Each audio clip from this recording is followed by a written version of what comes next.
A hamburger press. My favorite. How do we work this? Well, no electric. It's all manual, so really cool. Take the paper, stick it on there.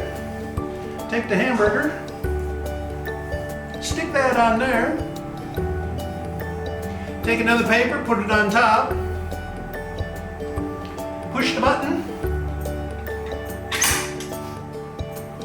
and press.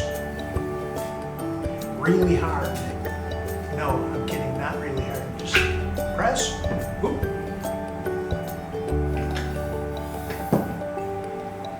Wow.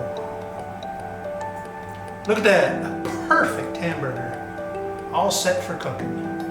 My favorite. I'll leave that there. There you go. Ooh, gotta get one of these.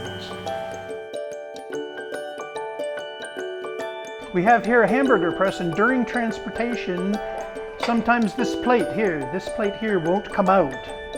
Okay, so it's very easy. I'll show you how to take the, stop. I'll show you how to take that off in a moment.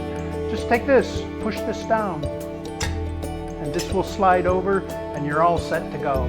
All right?